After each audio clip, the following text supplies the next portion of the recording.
All right.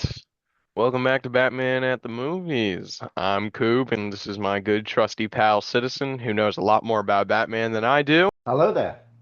And we're here with our second part of our Batman Begins discussion. Yeah, it's good to be back. So, in the last scene that we watched, we left a young Bruce Wayne trapped at the bottom of the well, imprisoned, if you will. And now we find an older Bruce Wayne trapped once again, this time in a very real prison. Yeah, yeah. That's the thing with Nolan, particularly his earlier movies. They were often filmed and edited out of a chronological order. Memento. It's a good film, isn't it? Yeah, it's really good. But I think that movie is purposely filmed out of chronological order. I still own the DVD, and there's a bonus feature that allows you to watch the film in chronological order, but it's actually a much worse experience if you do so. Yeah, Interesting. I feel like that would make the movie way worse. Because it just spoils the whole movie at the beginning. It just makes it a lot less interesting as well. Yeah, it's crazy he did movies in between the Batman movies. Like he did The Prestige between Begins and The Dark Knight, and then he did Inception between The Dark Knight and Dark Knight Rises.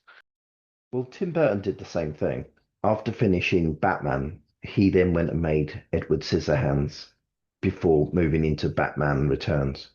Okay, and Edward In Scissorhands is a between, great movie. yeah. And he said he needed to do that. Like he couldn't just go straight from Batman to Batman Returns. Like he needed to sort of recharge his batteries and Yeah. generate interest again in doing something like that. The exceptions being Joel Schumacher, who moved straight into making Batman and Robin after Batman Forever, and that movie released just 2 years later. And then, of course, Zack Snyder, who made one DC movie after another. And now Matt Reeves, who, upon finishing work on the Batman, moved straight into writing the script for the Batman Part 2 and has spent the last 3 years doing so. What? Several actors did screen tests to play the adult Bruce Wayne and Batman. Among them was Killian Murphy. Do you know that? I could not see that. He's like a tall, kind of wiry guy. Like he's not really that buff. Not as buff as like Christian Bale got. Uh, Transformations of Christian Bale's crazy. I just couldn't see it. It's kind of like Nicolas Cage playing Superman. so they had the actors wear Val Kilmer's suit from the end of Batman Forever. So he don't look too Uh, bad, does he? he's I've just like picturing him, I couldn't really see it, but him wearing the suit, I can now see it. Well, Maybe I'm a fool. well, when Christian Bale went for the part, he just the machinist. That's a Yeah, great move. Yeah, you're talking about like his transformations, right? Because Yeah, he was like razor thin in that movie. He gets buff in this one. he was thinner than Killian Murphy at that point. Yeah. Have you seen Vice where he gets like super fat in that movie? He plays Dick Cheney. I think so, yeah. Christian Bale is crazy at his transformations because he'll go from like super muscly to obviously pretty thin to fat again. He's a Yeah. pretty disciplined actor. I think for The Machinist, he only ate what, an apple a day and smoked a cigarette? Yep. Christian Bale at the time, I'd seen American Psycho and I think I'd seen The Machinist as well. Oh, nice. Your impression was kind of like, oh, they got a psychopath to But play Batman. I thought, oh, the guy is perfect. I remember seeing online the actors that were up for the part, and out of the various actors, I was like, that's the guy based on those films I'd seen him because he looks like Bruce Wayne, and I Yeah, knew what? he could act as well, and I knew he could commit himself like in a way that I've not seen any other actor of like his generation do. So what have you seen Killian Murphy in previously? What year was 28 Days Later? That's like oh 02, oh 01. Yeah, Yeah, so I'd oh seen 02. that. I think that was probably the only thing I'd seen him in at that time. But Okay, so you had seen him in stuff before. but with Cillian Murphy, I just didn't think he had the looks for the part, Like I'm sure he could have bulked up for it and things like that, but I don't think he had the face for Bruce Wayne. Cillian Murphy kind of has like a little bit nerdy looking face. Just a little unconventional, I guess, for like a leading man type character. I mean, Um, hey, Cillian Murphy did go on to play Oppenheimer, so he yeah, hasn't had too true. shabby of a career after getting denied for Batman. Yeah, but it's cool that Nolan was like, I still want you for the Scarecrow. Scarecrow. Yeah. So Uh, this guy here on the picture, do you have any idea who that could be? no, he's. It kind of looks like the guy who plays. I don't know if you guys have Allstate Insurance over there. He looks like the guy who plays the Allstate Insurance guy.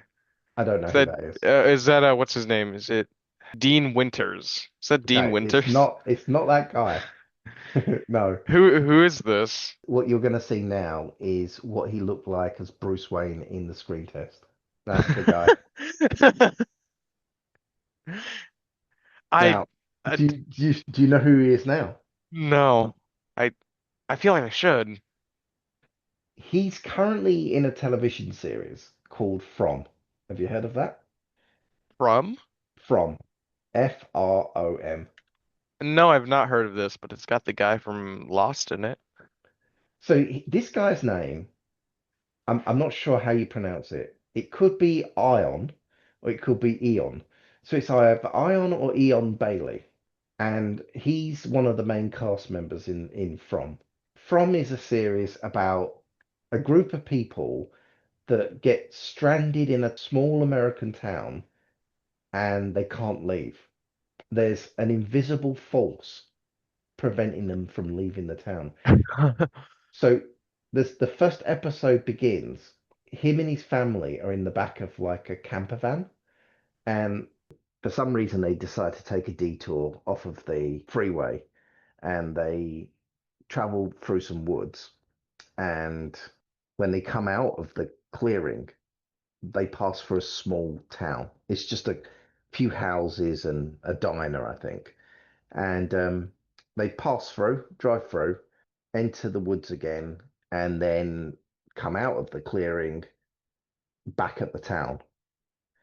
At first, they think they've just somehow gone round in a circle, but it soon becomes clear that they can't leave after that. Hmm. And and at night, these creatures come out. They look human, but they're not human. And basically, they will tear you apart and eat you. And they like to play games as well. Oh, They like nice. they seem to take great pleasure in tormenting and terrifying the townspeople before they kill them. And they can't enter your home unless you leave the door open. If you leave a door or window open, they can come in, but they can't come in otherwise. They can't, for some reason, they can't bust down the door. And so if you stay off the street at night and you got your doors locked and you're okay. But they have a habit of trying to lure people out by appearing to people or making them see what they want to see. People that they've lost in death or something like that. And they'll try and talk to you through the door or through the window. And so everyone's like pulling their curtains and stuff at night. Very funny that they got the guy from Lost to do that, It's to do very that show. Lost-like because Yeah.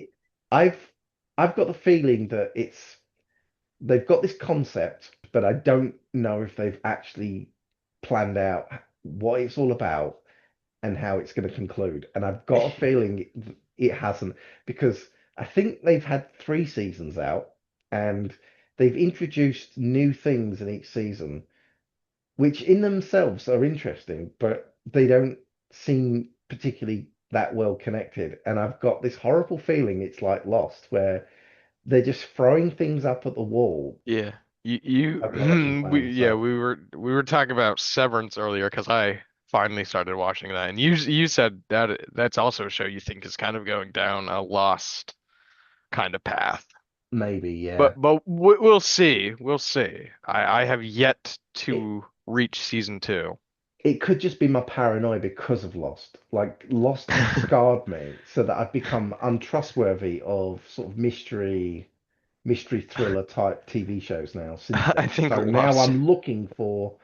I'm looking to be swindled now. So I think Lost is just kind of scarred like everyone. I don't think I've ever met anybody who said they liked the ending of Lost. I actually never finished the show. I think I only got through season one.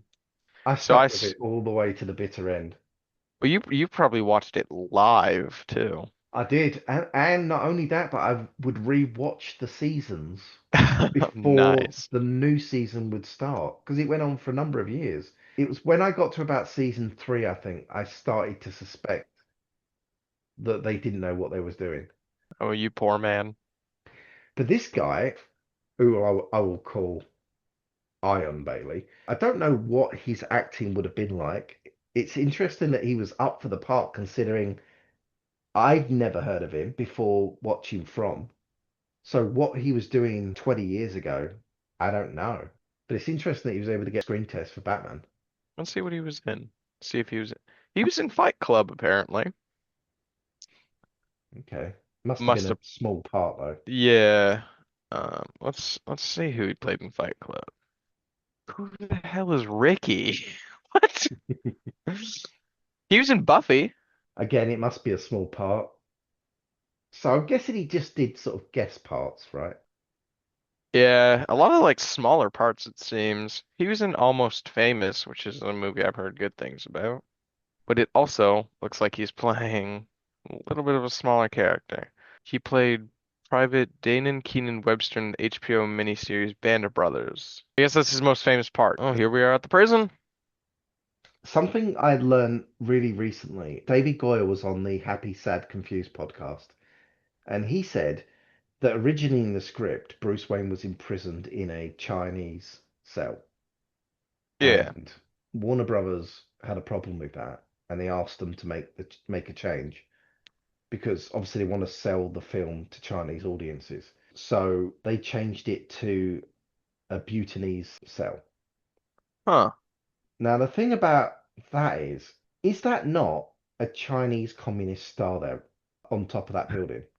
Yeah, I think that is the Chinese Communist star. Because Bhutan obviously is a country that borders China, right? Yeah, So I mean, I don't know the political situation over there, um, especially 20 years ago. nor do I. But if they're trying to avoid annoying the Chinese government and Chinese audiences, They should just pick like another country. it's not specified in the film where actually Bruce Wayne is. But if that is indeed a Chinese communist star, that People is a would think yeah, people are China. going to think China, right? Or Yeah. connected to China.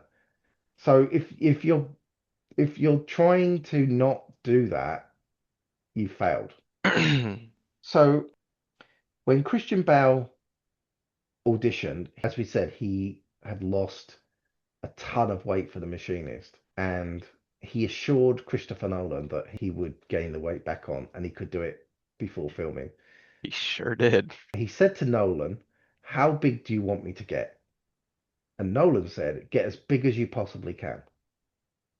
Because Christian Bale was so thin, Nolan thought we're going to be lucky if we can get the guy looking like normal sized by the time we start filming. So Christian Bale then proceeded to live on like Happy Meals and things for months on end, and to like gorge himself on fast food and stuff. And so when they turned up for the pre-production, he was enormous. He describes himself as looking like a bear, and he actually got mocked by the film crew. Nice. One of the guys was like, "Are we making Batman or Fat Man?" That's a good one. Then he started to work out. So he went from being anorexic to being obese to then turning all of that fat into muscle. Damn.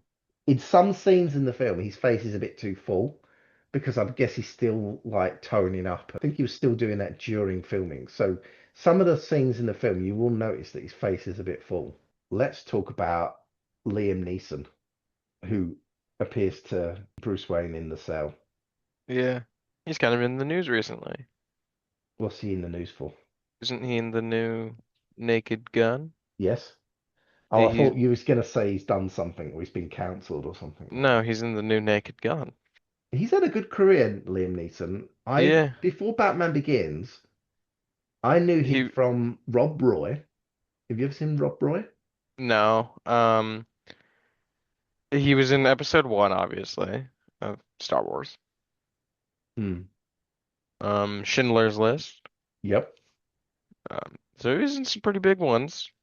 I mean, to be in Star Wars and Batman, that's Yeah. pretty awesome in my book. Kind of fell off, he was in the A-Team remake and then Ted 2. But he did do like 18 Taken movies. Yeah, I think he only did three, it looks like. So the first movie they took his daughter, didn't they? Yeah. In the second movie they took his wife. In the third movie they took his dog, correct? Or am I confusing that with John Wick? I don't know. Who did they take in the third movie? I haven't seen any of the movies. He's done a lot of good films. He already had a good career. I heard that he'd been cast the role of Ducard. My first reaction was, who is Ducard? He is a comic book character.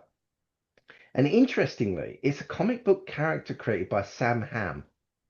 And Sam Hamm was the screenwriter for Batman, the 1989 movie. Huh. And so after he wrote that movie, he actually wrote some Batman comic books for DC. Were they Um, good? I don't know. I haven't. I don't think I've ever read a Sam Hamm. Well, I've read his recent ones because recently he's been writing his own Batman and Batman Returns continuation comic book series Oh, okay. called literally Batman 89. And Okay. it's not good. Oh, It's meandering and it doesn't feel like a true continuation of either Batman or Returns. It has things in there that you recognize as belonging to the Burton movies, but it's just feels unfocused and the issues are coming out very sporadically. I think I've been waiting like 4 months for like one issue to drop. So oh, nice. so I think what I'll do is once they're all out, I'll just start again and maybe it'll flow better when I'm reading them sort of back to back rather than with these huge gaps going on. But I don't think the artwork's very good either on it. Yeah. Um, it's a shame because like sometimes you look at it and think, oh, that has a Burton aesthetic, and other times you're like, well, not really. So Yeah. like it's just average. It's not great, unfortunately. Unlike the novelization that John Jackson Miller wrote, which is awesome. I would recommend that to anyone. That's a Uh, sequel to Batman Are 89. you t are you talking about Batman Resurrection? Yep. Yep, that's a sequel to the 89 movie, but it's before Returns. I've Whereas yet to read that. I would recommend it. And he is writing another one, John Jackson Miller. He's Oh, writing nice. because it actually leaves it sort of on a hook at the end of the novel, and you know who the villain will be in the next one because of what's been set up in the first novel. Um, Nice. but it really is a book for hardcore fans of 89. Like if you're a sort of general fan of 89, you'll probably like it. But if you're like really love 89, there's lots of little bits and pieces in there that you'll just be and returns, like little things from returns, characters brought into the book. So you're actually meeting those some of these characters for the first time before you meet them in returns in the movie. Yeah.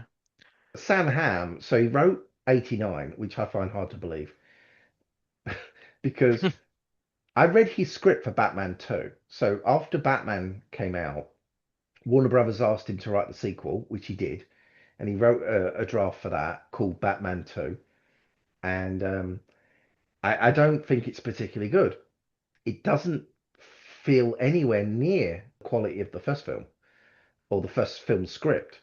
Now, I know that the first film's script actually had like a number of screenwriters working on it. It wasn't just Sam Hamm, because there was a writer's strike at one point, and Sam couldn't continue. So another screenwriter was brought in to polish it up and do a rewrite. So there was, I think there was I think there was three or four screenwriters in total. And when I look at his work of just him alone, so the Batman 2 script, the Batman 89 comics, they are lacking compared to the 89 script. So I feel like those other people had a lot of good input. Influence. Yeah. Yeah, yeah. But anyway, um, while he was writing comics for DC, he created Henry Ducard. And Henry Ducard was a character, a man whom Bruce Wayne meets on his travels during that period when he's traveling the world before he becomes Batman. Yeah. And so when it was announced that Liam Neeson would be playing Henry Ducard, and I looked up who the character was, I was like, okay, makes sense, fair enough.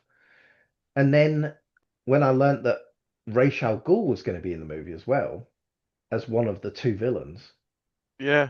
and then they show us a picture of Liam Neeson as Henry Ducard. You thought he was going to be playing Raish. Yes, I was like, that's obviously Ra's al Ghul. Yeah, I actually made a note about that. So it seems we both pronounce it Raish. But in this movie, they actually, I think they do Raj. Like Or Raj Al Ghul. Ra's Yeah. al Ghul. Do they? Hmm. Raz? Okay. Yeah, because when you see it written, it's R apostrophe S. Apostrophe S. Yeah. So you think Ra's al Ghul. And the reason I say Raish and not Raz, like everyone in this film, is I because the th creator of of Ra's al Raish. Ghul, It says it's the Raish. late great Danny O'Neill, he calls him Ra's al Ghul. So I'm like, well, if he calls him that, that's his name because he created the character. I can't. I know he's in the Arkham games. I don't remember how they pronounce his name in those games. I think it's Raish though. I think it's Ra's as well. So I don't know what I don't know what this movie's doing. I think it's Ra's in the cartoons as well that they've done. So this movie is kind of weird, huh? Yeah. And it's not just one character, it's all the characters in the film. Yeah, Anyone that calls him by his name calls him Raz. yeah, So yeah, I don't know. yeah. I made it. I just It's thought I interesting. may make a note about that because I was like, huh, that's not how I usually hear it pronounced. Ra's al Ghul, it means head of the demon. Well, that's something I did not know. I think it's Arabic. It just his name? The No, character, he's not. no. I don't think he's Arabic. In the comics, I think Ra's al Ghul is like 400 years old. And I think he is sort of Middle Eastern. Uh, So another thing I noticed about the film is you see Bruce Wayne brawling in the yard with the yeah, criminals, with his fellow inmates. The way the fighting is edited makes it hard to really get an understanding for what's going on. It's not so bad in this scene, but later on in the movie, when you see Batman fighting and it's at night and he's wearing black and it's in a dark environment, you can't really see anything. Like you can't understand anything that's going on because of the darkness and the like fast, abrupt editing. yeah, But I feel like in this scene, it makes sense because he's not as uh, polished yeah, and he hasn't had the training yet with the League of Shadows. He's slipping on the mud and there's it makes sense. It feels right that like you want to get that sort of yeah. frenetic sort of energy into the fight like that there. It's a prison fight. And one more thing, when Bruce Wayne's released from prison, in the film, he's dumped out the back of the truck onto the road, and then the truck just Yeah. drives off and leaves him. In the comic, it's different. He climbs out the back of the truck, they drop him off, same location, but they drop him off, and he actually waves goodbye to them. Huh. So he actually misses them. He's like, "Yeah, thanks for the lift, everyone." Sort of that's his sort of attitude in the comic book. Thanks, But guys. yeah, exactly. It's like, thanks, cheers. There's no dialogue in the comic, but it's just like you literally see him waving them off as they drive away. That's very funny. I just thought it was worth pointing out the differences between the comic book adaptation I know, and the film. absolutely. Another What? good thing about this film is it's got some beautiful cinematography. It was filmed in Iceland. Oh, nice. It's not set in Iceland, obviously. It's supposed to be the Himalayas. You can tell that he's really there. He's not CGI'd in, and it looks absolutely freezing cold and super damp and miserable. And I appreciate that. I think I've had a friend go to Iceland. Oh yeah. Did he climb any mountains? He seemed to. He posted a lot of pictures. Technically, we have left Gotham City before in a Batman film because at the Yeah. beginning of Batman and Robin, we saw in one of the earlier scenes Pamela Isley working in a South American lab in the jungle, but that was clearly a set and not a real world location. Yeah. After being dumped out onto the road by the truck, he starts walking because Ra's al Ghul, well, Henry Ducard, as we know him at this point, he says to him, "There's a rare blue flower that grows on the side of the hills. If you Yeah. can bring the flower to the top of the mountain, you may find what you're looking for." And he passes these things here. Do you have any idea what they are? They kind of look like kind of like flagpoles, kind of. Maybe like sails to boats that have sank. I don't know. Do you know? So they are Tibetan prayer flags. Oh, that was kind of right. They are unique to Tibetan Buddhism. These flags are placed along mountain ridges and peaks in the Himalayas to bless the surrounding countryside. Hmm, interesting. Prayer Never. flags are believed to have originated with the original Bon religion, which predated Buddhism in Tibet. Wow, interesting. He continues to climb up the mountain. He comes to a small village, and my thought was, why are those people living there? It's the middle of nowhere. It kind of It's looks a unstable. really inhospitable location. Why choose to live there? Unless, of course, you have no choice, which I assume that's what it is. And Yeah, perhaps people have lived there for centuries. it looks a little unstable. Like what I'm looking at, Yeah, it saying, looks almost like a shanty town, doesn't it? yeah, In the town, he meets an old man who tells him to turn back. yeah. And I thought, well, why is he saying that? Is it because the old man's concerned for his health? Because the old man's thinking, there's nothing for you here. Just go back from wherever you come from. Or is it because the old man knows what's at the top of the mountain? I think That he knows that knows what's at the top of the mountain. Mhm. Well, interestingly, in the novelization, it's revealed that the townspeople trade with the League of Shadows. Oh, They nice. trade basic foodstuffs with them. Oh, so Yeah. that's how they survive out there. So I'm assuming that the League pays them cash and the townspeople provide them with things like fresh fish and things like that. Yeah, Could you make this climb? probably not. Could you? No. I'm gonna say no. Yeah, I don't know. You'd have to be like a very dedicated person to make a climb like that. And I personally, I don't think either of us is too dedicated to making a climb like that. You gotta be like an experienced climber too, it seems like. Which Bruce Wayne does it without any climbing gear whatsoever, does he? yeah, he's just kind of a beast. And he almost dies making it, right? Because when he gets to the top, he says himself, he's like, I can barely stand. Yeah, We then have the establishing shot to the monastery. They call it a monastery, not in the film, but in all the material I've ever heard about it, like in the novels and the behind the scenes information and things like that. And yeah. apparently it's based on a natural monastery in the Himalayas. Oh wow. They built the entrance on the mountain for real, like basically Yeah. the front doors, and then the rest of it a physical model, and then they CGI'd in the backplate for the location. Pretty good looking It looks, compared to to like me, it looks totally realistic, totally believable. better than modern CGI where it's just like everything is that. I think that's why it is believable because it's the door is literally real. Bruce Wayne is literally on a mountain for real, walking up to a real wooden door. and Yeah. then you've got a model behind it, and then a real background play, all seamlessly blended together to where you can't tell what's real, what's not, and it all just looks real. And Amazing. really good for 2005. Think about it. In this year, Revenge of the Sith came out in cinemas, and that looked completely fake. Nothing Yeah. about that looks real at all, right? Yeah. Um, to the point where even things that were real look fake because they've had CGI enhancements added to them. Yeah. So he goes inside the monastery. I love the fact that this is all wood. It feels so warm in there. I can feel the film's very good at making you feel like you're really in the location. Like it feels so cold and damp outside, and then it feels so warm and toasty inside when you go in there. Great mood setting. You could see these candles here as he comes in the entrance, I think those are like prayer candles. and it looks like there are idols there as well. I kind of a prayer shrine, I think. Right. That's what I think it is. So is the League of Shadows religious? Maybe in this adaptation they are.